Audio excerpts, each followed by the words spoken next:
Subukan na natin guys. Wala nang intro-intro. Tingnan na natin yung apoy. Kung sinong maganda pag sinalangan. Yan, ganyan mo. Yung apoy niya, ganyan lang. Ganyan lang sila. Hindi ganong kagandahan. Ang ninipis lang nila. Ninipis, hindi ganong malakas. Pero hindi ganong mataas yung apoy. Pero sinalangan, kaluto naman ng sinaing. Subukan salangan natin. Maala ng piskalye.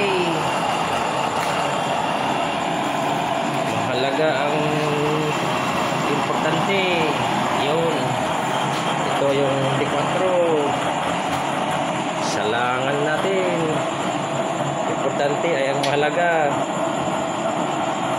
Tingnan natin siya. Tayo. Itong isang D4. Tayo yung apoy niya.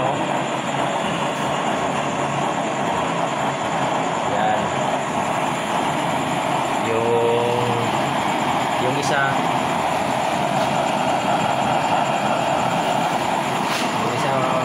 malapad yan. Ang apoy yan. Malapad yan. Yung isa kakaiba. Tayo. Yung isa. Ganda. Yan, hindi na ganong palakasan. Basta makaluto lang. Importante, nagliliyab. Yan ang importante.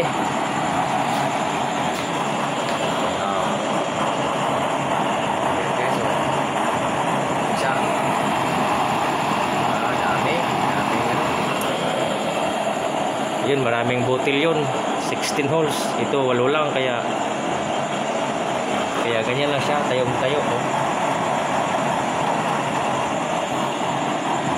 Lapit na. Ito saglit lang talaga ito kumulo kasi ibang klase yung apoy. Patayo. Diretso sa gitna yung apoy. Kaya yan talagang saglit lang pakuluin niya. Yung isa naman matindi rin yung isa.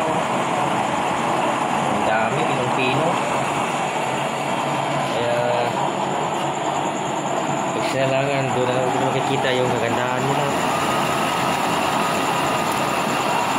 Ayan, pwede palakasan, namumuti guys, pag pinalakasan natin, namumuti. Marami nalakas.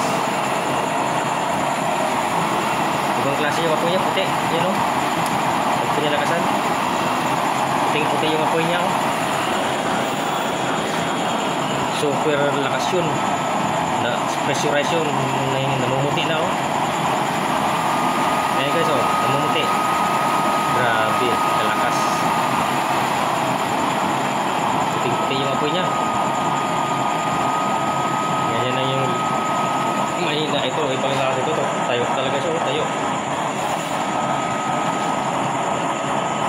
Patayo ang nito, tirada. Yan guys, pag pinahinaan natin, ang ganda talaga siya, smooth. Ayan smooth lang siya walang ingay grabe ganda ito isa ganda, smooth. Yung isa naman pag pinahinaan hindi kaya kasi maraming butas. Gusto lang yan yung bumba namumuti grabe namumuti. Puting-puti yung apoy niya. Ibang klase. Puti yung apoy pag nilakasan. Ito namang isa, grabe.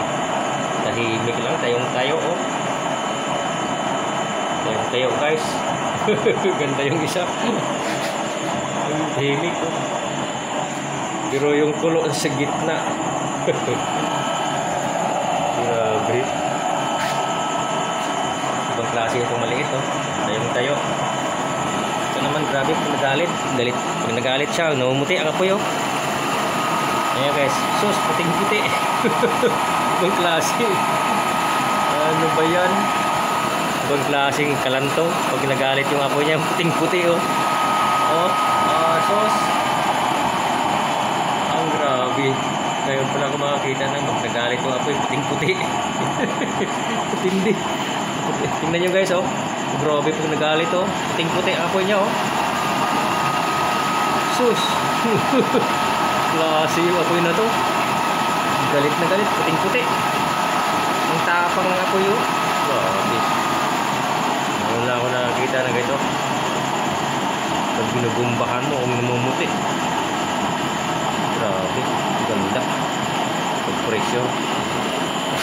Wala namang isa, tahimik lang, oh. Tayo, mataas yung adjustment yan. Ang clearance ng patungan, parang kulang-kulang 2 inches, oh. Yan, layo yan, oh. Pero ang ganda yung apoy, oh. Tayo, oh. Ganda itong isa. Itong maliit. Manayan lang.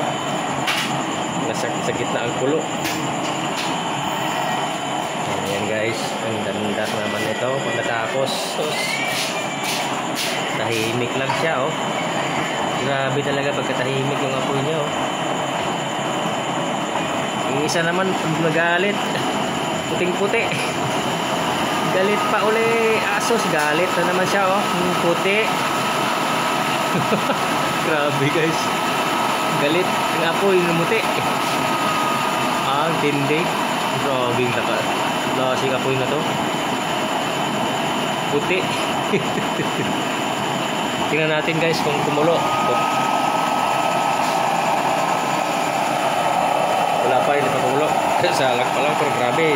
Tapang niya, oh. Puting-puti apoy. Yung isa asos, kalmado. Tayong-tayo, kalmado. Yung isa, grabe, nagalit sa puti. Wala pa, hindi pa kumulo. Saglit lang yan. Bilib ko yung isa na to. Bilib ko guys, isa. Itong isa. Bilib ko dito. Tayong-tayo, oh. Taas pa yung apoy niya. Tayo-tayo. Grabe, oh. Relax. Relax lang.